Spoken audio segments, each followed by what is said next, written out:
La OEA empieza una nueva etapa, para muchos puede que genere frutos, para otros no.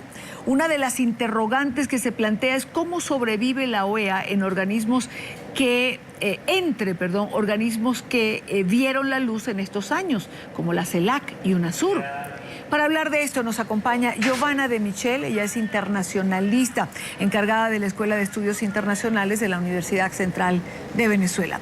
Giovanna, buena tarde, gracias por acompañarnos. ¿Sobrevive la OEA entre la CELAC y UNASUR? Bienvenida. Hola, gracias por la llamada. Bueno, pues le va a tocar no solamente sobrevivir, le va a tocar revivir a la OEA entre la CELAC y UNASUR. No cabe la menor duda de que al señor José Miguel Insulza pues le tocó una época, una década bastante problemática para ocupar el cargo de secretario general de la organización, y quizás le faltó un poquito de contundencia, un poquito de fuerza. Si bien es absolutamente cierto que él no tiene la potestad de tomar decisiones en nombre de los Estados miembros, sí es cierto también que, de acuerdo a los estatutos de la organización, de acuerdo a la Carta de la Organización de Estados Americanos, el secretario general tiene la potestad de introducir temas a la Asamblea General que él considere de interés prioritario para la paz y la estabilidad regionales. Nunca vimos al secretario general de la OEA, José Miguel Insulza, introducir un tema que tuviera que ver, por ejemplo, con el peligro que corría la institucionalidad de la organización frente al surgimiento de estas otras organizaciones paralelas.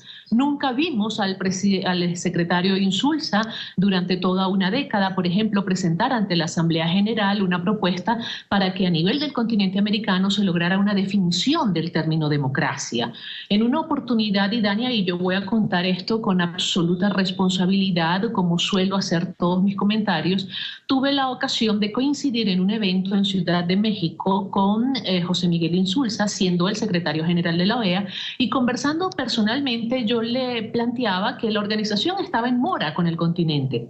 Porque, como te comentaba, en el año 2001 se había aprobado la Carta Democrática Interamericana como un gran avance en materia democrática a nivel mundial, pero que la organización nunca había definido de manera taxativa cuáles son las variables, cuáles son los indicadores que permitieran realmente medir cuándo estábamos frente a un Estado democrático y cuándo no, que eso no podía quedar relegado únicamente a los procesos electorales. Y la respuesta del señor Insulza pues acabó con nuestro diálogo, porque la respuesta del señor Insulza fue que la organización no se podía ocupar de eso, porque el tema democracia era un tema que separaba a los países miembros y que el propósito de él como secretario general era favorecer la unión y la integración entre los países del continente americano.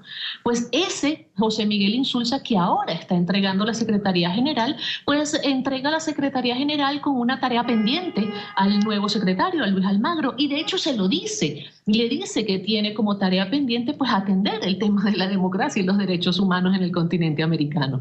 Realmente pues yo misma no sabría qué interpretación darle, y además cierra su gestión con un libro cuyo título es Gobernanza Democrática.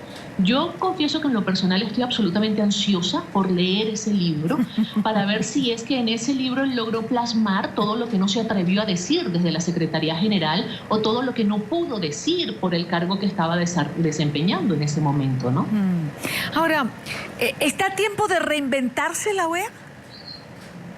Sí, yo creo que sí está a tiempo. Yo creo que definitivamente, digamos, los problemas que se están padeciendo en el continente americano requieren un esfuerzo mancomunado, requieren políticas conjuntas que no solamente involucren a los países latinoamericanos o los países de Sudamérica, se requiere también la cooperación y la colaboración de los estados del norte, como es el caso de Estados Unidos y Canadá.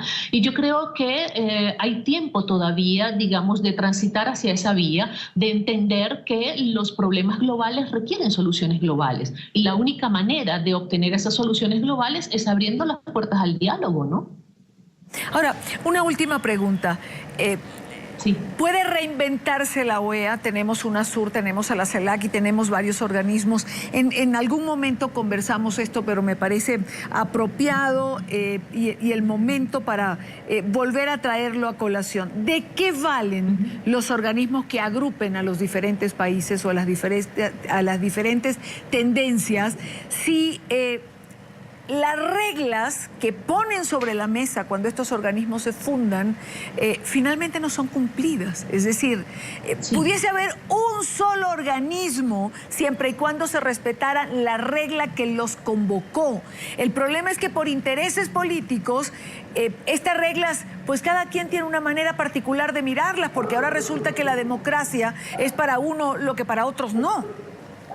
Es correcto, es precisamente lo que te estaba planteando al principio de esta conversación. Pero es que hay otro tema que es mucho más delicado y que obliga a una reinvención de la organización.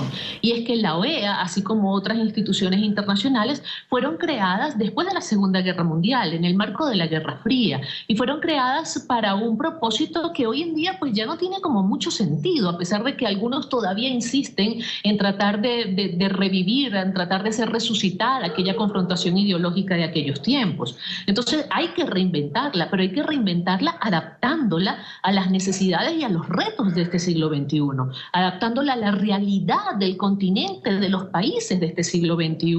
Es decir, hay que comenzar por revisar inclusive sus estatutos, hay que revisar su carta, hay que revisar si la estructura de la Organización de Estados Americanos es realmente la que necesita el continente americano en estos tiempos, dado los problemas que tiene que enfrentar. Hay que revisar, por ejemplo, si las limitaciones de actuación que tiene la Comisión Interamericana de Derechos Humanos son cónsonas con el propósito que en el siglo XXI se han trazado los países del continente en defensa y protección de los derechos humanos. Es decir, por eso tu palabra es absolutamente acertada y la comparto plenamente. De lo que se trata es de reinventar la organización. No se trata de eliminarla, no se trata de sustituirla. Se trata de entender que fue una iniciativa absolutamente valiosa que nos coloca dentro de un continente, como efectivamente estamos, pero requiere adaptarse a los nuevos tiempos, requiere adaptarse a las nuevas necesidades y a los nuevos retos y sobre todo a las nuevas posibilidades que tenemos también. Hoy en día los ciudadanos de todo el continente americano, así como los ciudadanos del mundo entero, contamos con unos medios que no existían en el año 1948. Entonces esos medios hay que utilizarlos, hay que ponerlos al servicio del bien común del ciudadano de América, ¿no? Quiero darle las gracias a Giovanna de Michel, internacionalista, por estar con nosotros estos minutos en NTN 24. Buena tarde. Gracias a ustedes. Gracias, Giovanna.